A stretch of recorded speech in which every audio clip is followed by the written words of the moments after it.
A king, his abandoned daughter, and a mermaid. Now you might ask and say, "Oh, that sounds interesting. Does it work?" Hell no. What's up? What's up?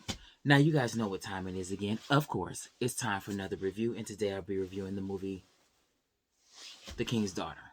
Now this movie is about a king who summons his abandoned daughter that was sent to a nunnery and a convent at birth, and he summons her back during a time in which he's searching for eternal youth.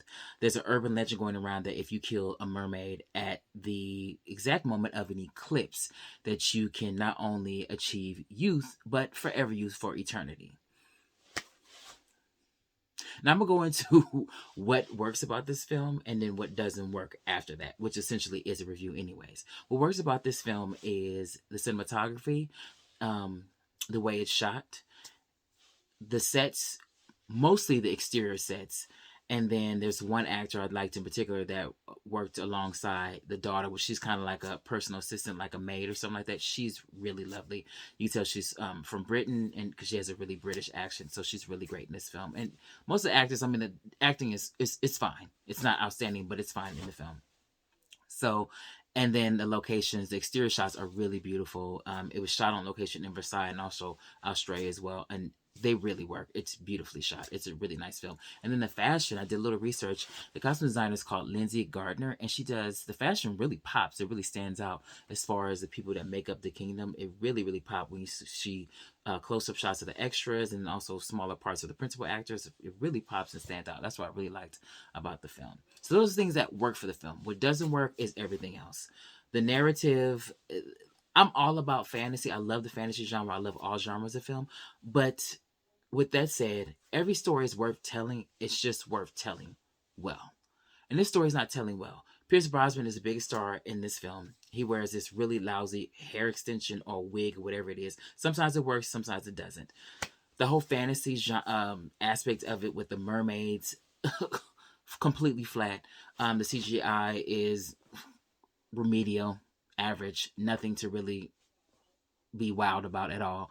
The connectivity of with the urban legend, him as his daughter, not explaining anything as far as why she's sent away, where it was a patriarchal decision whether they value over man over a female as far as inheriting the kingdom. Because obviously, if he's the king and this is her daughter, she's the princess and she'll one day be queen.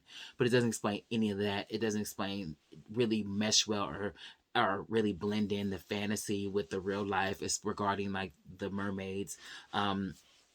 The protagonist, the young lady who plays the princess that comes back to the kingdom, she has this weird connectivity to mermaids because she loves water, as it shows in the first opening credits of the film. She's swimming and she's forbidden not to swim in the ocean because obviously the convent is by the ocean. It's narrated by Julie Andrews, which is lovely to hear her, but I don't think it was necessary.